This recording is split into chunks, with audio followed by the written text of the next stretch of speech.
सभी को नमस्कार। करियर फर्स्ट चैनल पर आप सबका स्वागत है। आज का डिक्टेशन लिखने के लिए तैयार रहें। Ready start. आज हर देश चाहता है कि उसके यहाँ अधिकाधिक पूंजी लगे।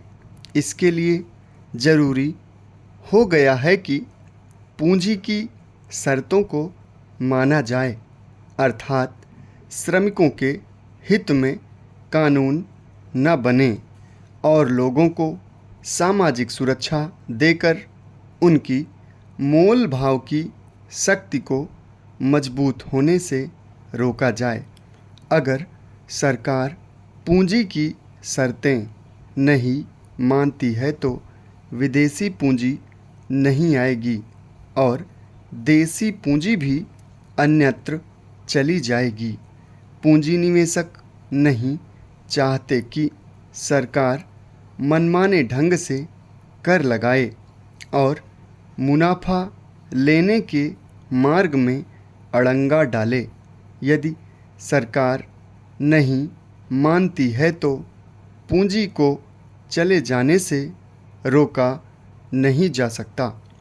स्पष्ट है कि इस स्थिति में राजस्व को बढ़ाकर कल्याणकारी राज्यों का वित्त पोषण करना कठिन हो जाएगा। वर्तमान भूमंडलीकरण ने हर देश में सामाजिक समस्याओं पर आंतरिक राष्ट्रीय राजनीति का प्रभाव कमज़ोर कर दिया है। अपने ही देश में यदि देखें तो अधिकतर क्षेत्रीय दलों के पास देश के सामाजिक आर्थिक विकास का कोई तार्किक कार्यक्रम नहीं है। राष्ट्रीय पार्टियों के आर्थिक कार्यक्रमों में भी मूलतः कोई अंतर नहीं है।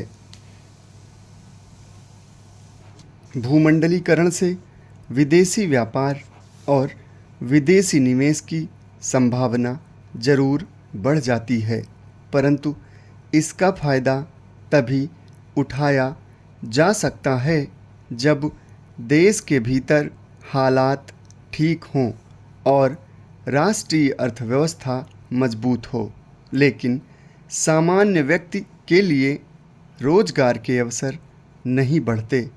रोजगार के जो अवसर पैदा हो भी रहे हैं वे विशेष कौशल संपन्न लोगों के लिए हैं। इन विशेष कौशलों को प्राप्त करना आम घरों के बच्चों के लिए आसान नहीं है। इसके लिए भरपूर मात्रा में पैसों और अच्छे शिक्षण संस्थानों की ज़रूरत है। वहीं पुरानी औद्योगिक इकाइयों के बंद होने से रोजगार के अवसर घट रहे हैं, जिसका असर निम्न और मध्यम श्रेणी के लोगों पर पड़ रहा है। आज समाज का विभाजन ऐसे दो भागों में होता जा रहा है, जिसमें से एक भाग उत्पादन की प्रक्रिया में शामिल है और दूसरा उससे पूरी तरह बाहर है तथा उसके अंदर आने के सारे दरवाजे बंद हैं।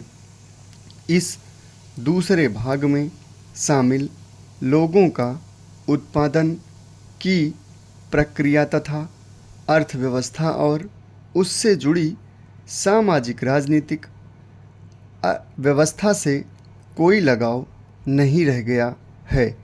ऐसे लोगों को सैनिक या पुलिस कार्रवाइयों से दबाया नहीं जा सकता और न ही हमेशा नियंत्रण में रखा जा सकता है। इसके लिए संतोष के पनपने के मूल कारणों पर गौर करना होगा और फिर उसी के अनुसार कदम उठाने होंगे, अर्थात वर्तमान भूमंडलीकरण के स्वरूप पर विचार करना होगा और साथ ही कल्याणकारी राज्य की भूमिका को भी देखना होगा। समाप्त। धन्यवाद।